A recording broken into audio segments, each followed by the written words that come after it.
Assalamualaikum warahmatullahi wabarakatuh. Perkenalkan, nama saya Muhammad Aditya Wigatama, NIM 69. Pada kali ini, saya akan memaparkan jawaban dari ujian akhir semester mata kuliah Perencanaan Wilayah Pertanian Industrial Berkelanjutan. Pada UAS ini, terdapat 4 soal. Yang pertama yaitu menjelaskan aspek-aspek beserta ilustrasi penerapan yang relevan dengan perencanaan wilayah pertanian industrial. Yang kedua, menjelaskan metode analisis entropi, LQ, SD, LI, Share, dan gravitasi. Yang ketiga, menjelaskan konsep perencanaan terhadap perspektif dan mempertimbangkan peran lingkungan hidup beserta ekosistemnya, perubahan iklim global, partisipasi, dan peran masyarakat.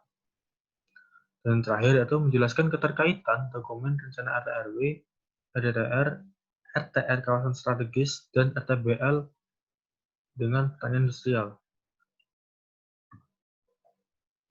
Langsung saja, jawaban dari soal pertama yaitu menjelaskan aspek-aspek beserta ilustrasi penerapan yang relevan terhadap perencanaan wilayah pertanian industrial. Nah, seperti halnya dengan perencanaan pembangunan berkelanjutan, tentu terdapat 3 pilar yang wajib diterapkan. Ya, yang pertama yaitu pada aspek ekonomi, aspek sosial, dan aspek lingkungan. Dalam aspek ekonomi, ya pada aspek ini menjadi faktor berperan penting dalam meningkatkan perekonomian daerah, terutama melalui sektor pertaniannya. Penerapan aspek ini terhadap pertanian industrial dengan memilih dan memperhatikan proses produksi yang lebih murah dan efisien serta melihat jarak antara pasar dengan produser guna mengetahui biaya transportasi yang lebih murah. Nah, yang kedua yaitu aspek sosial, yaitu dalam aspek sosial dalam pertanian industrial guna mengetahui atau mengidentifikasi sumber daya manusianya, yang dimana menjadi faktor pendukung dalam mensejahterakan masyarakat terutama yang berprofesi sebagai petani, yang dimana hampir di seluruh daerah di Indonesia tentu terdapat masyarakat yang berprofesi sebagai petani.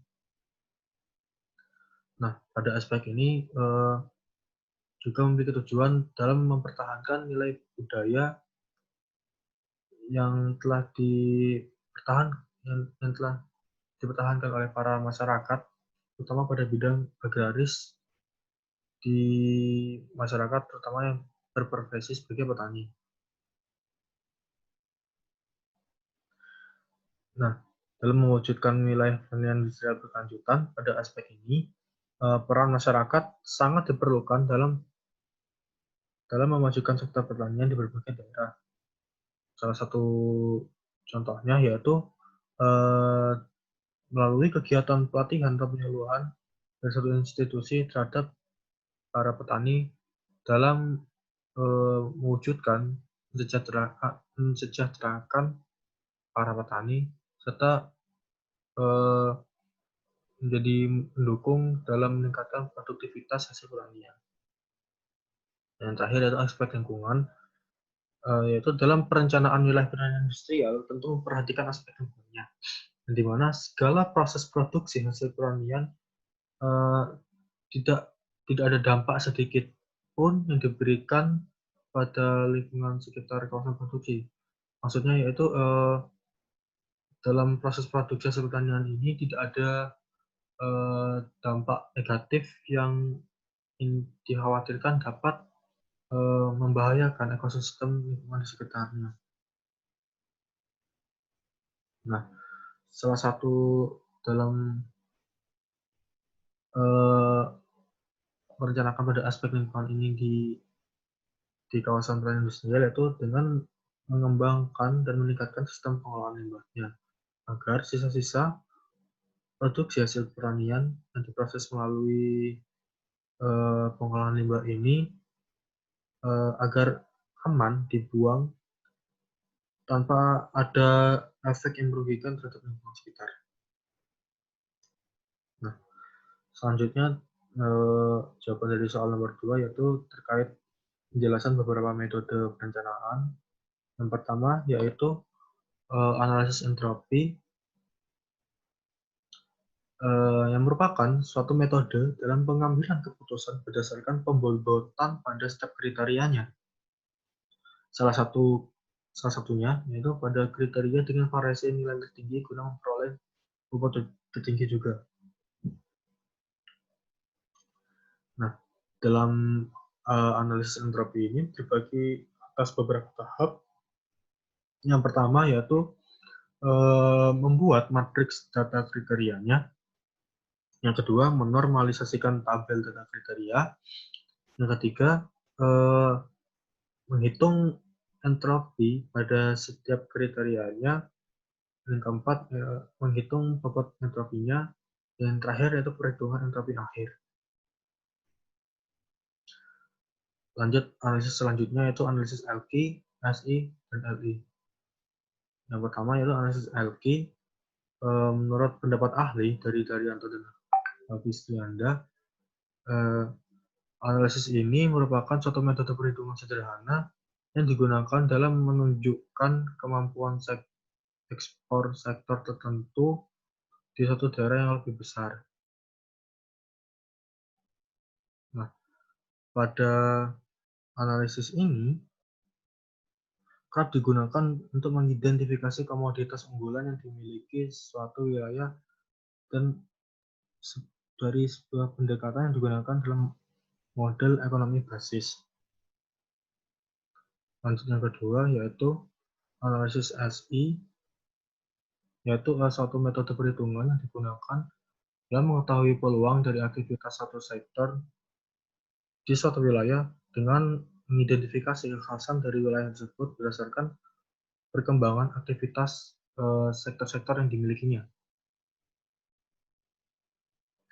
Nah, tujuan dari analisis ini untuk melihat kekhasan suatu sub-wilayah berdasarkan aktivitas sektor yang paling menonjol dari suatu daerah tersebut yang dibandingkan dengan daerah lainnya.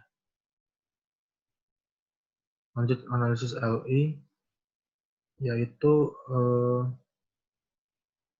merupakan metode analisis yang digunakan dalam mengidentifikasi aktivitas dari berbagai sektor yang terbesar serta mengetahui aktivitas suatu sektor yang bersifat berkembang memusat di suatu lokasi serta wilayah mana yang memiliki potensial dalam mengembangkan aktivitas sektor tersebut. Tujuannya dari analisis ini untuk mengidentifikasi tingkat perkembangan berbagai sektor di suatu wilayah dengan melihat wilayah mana yang memiliki sektor yang paling potensial dalam mengembangkan aktivitas sektor tersebut. Yang keempat itu analisis subshare, yaitu metode analisis yang digunakan pada suatu wilayah guna mengidentifikasi tingkatan keunggulan kompetitif dengan wilayah yang lebih luas dengan sektor-sektor yang dimilikinya. Nah, tujuan dari analisis ini yaitu mengetahui perkembangan suatu sektor di suatu wilayah dengan wilayah lain dengan tingkat pertumbuhan perekonomiannya yang terdapat pada kedua wilayah tersebut. Nah, terakhir yaitu analisis gravitasi, yaitu merupakan analisis yang digunakan dalam mengidentifikasi keterkaitan atau daya tarik dengan wilayah satu dengan wilayah lainnya. Nah, menurut pendapat ahli, yaitu Blackley, dalam metode ini juga dapat mengetahui hubungan komersial wilayah pusat pertumbuhan satu dengan pusat pertumbuhan lainnya. Selanjutnya itu nomor 3 dari soal konsep perencanaan dengan perspektif atau mempertimbangkan dalam peran yang pertama itu lingkungan hidup dan ekosistem, kedua perubahan iklim global, dan yang ketiga partisipasi dan peran masyarakat. Yang pertama yaitu lingkungan hidup dan ekosistem. Dalam konsep perencanaan wilayah pelayanan industrial, tentu tidak terlepas dari perspektif lingkungan hidup. Nah, di mana hal ini tentu berpengaruh terhadap ketersediaan dan pemanfaatan sumber daya alam di sekitarnya. Nah, pengaruh kondisi lingkungan sekitar dan ketersediaan sumber daya alam tentu berdampak pada proses produksi pertanian. Maka dari itu,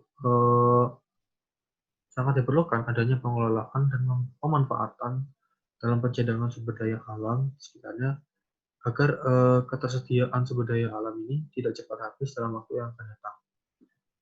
Selain itu, sangat diperlukan dalam pengendalian dan pelestarian sumber daya alam agar ketersediaan sumber daya alam ini tidak digunakan secara sembarangan atau tidak digunakan secara berlebihan. Nah, selain itu dapat juga membangun sistem pengolahan limbah pada kawasan pertanian industrial agar limbah-limbah pertanian yang dihasilkan dari proses produksi dapat dibuang dengan aman tanpa memberikan efek negatif pada ekosistem lingkungan di sekitarnya. Selain itu, juga menyusun sebuah mitigasi apabila terjadi perubahan iklim yang dimungkinkan dapat terjadi suatu waktu. Nah, terkait iklim, yaitu kita lanjut untuk perspektif kedua, yaitu perubahan iklim global. Nah, perubahan iklim global ini menjadi salah satu ancaman terhadap sektor pertanian karena memberikan dampak buruk terhadap proses produksi pertanian, di mana produksi pertanian ini akan mengalami kehambatan atau berpotensi hasil panen yang diperoleh itu tidak dapat maksimal. Salah satu penyebab perubahan iklim yang terjadi yaitu konversi lahan hutan primer atau lahan gambut, yang dimana kedua lahan ini berperan penting dalam menyerap emisi karbon yang menjadi penyebab terjadinya perubahan iklim. Nah, konversi lahan hutan primer dan lahan gambut yang telah berubah menjadi lahan pertanian, perkebunan, maupun lahan terbangun tentu tidak dapat atau tidak memiliki kemampuan dalam menyerap emisi gas karbon tersebut, sehingga terjadinya konversi lahan terhadap hutan primer dan lahan gambut ini, maka potensi perubahan iklim global ini akan terus terjadi. Maka dari itu, upaya dalam pembangunan pertanian terhadap perubahan iklim global yang terjadi dengan menyusun serta meningkatkan mitigasi dan adaptasi terhadap perubahan iklim serta menetapkan kawasan hutan lindung atau lahan gambut terhadap dokumen perencanaan sebagai upaya pengendalian dan pencegahan alih fungsi lahan terhadap kedua kawasan yang dilindungi tersebut. Nah, yang terakhir yaitu partisipasi peran masyarakat. Nah, dalam pembangunan pertanian industrial ini, peran masyarakat ini menyangkut pada para petani. Nah, pengembangan pertanian di Indonesia tentu tidak terlepas dari kearifan lokal yang telah terjaga sejak dahulu oleh para petani secara turun-temurun. Namun seiring berjalannya waktu, kearifan lokal ini dan masyarakat yang bermata pencaharian sebagai petani mulai berkurang. Hal ini diakibatkan kesejahteraan masyarakat yang terutama yang berprofesi sebagai petani masih dinilai rendah, serta teknologi yang digunakan masih tertinggal. Nah, maka dari itu, dalam mewujudkan pertanian industrial yang berkelanjutan, eh, salah satu bentuk upayanya yaitu adanya program yang dapat meningkatkan skill dan kemampuan para petani dengan dukungan teknologi yang terbarukan dan tentu saja ramah lingkungan agar dapat memudahkan kinerja dalam meningkatkan produktivitas hasil pertanian. Namun, di balik itu juga eh, dapat meningkatkan kesejahteraan para petani, terutama di sektor pertanian, tanpa menghilangkan kearifan lokal serta tidak memberikan dampak negatif sedikit pun pada ekosistem lingkungan dan sekitarnya.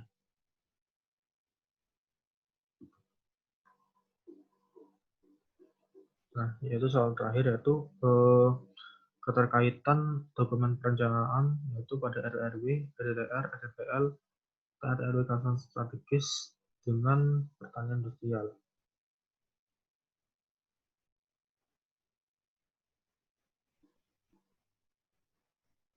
Nah, dapat dilihat dari gambar di sini, eh, dokumen perencanaan RRW, RDTR, RDBL, dan RR kawasan strategis tentu memiliki keterkaitan satu sama lain. Nah, dapat dilihat yaitu pada RTRW nasional itu menjadi acuan dalam penyusunan RDTR dan RTR kawasan strategis. Nah, dari dokumen RDTR ini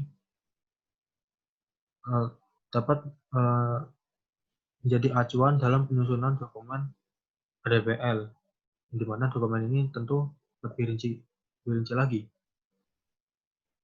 Nah, dalam dokumen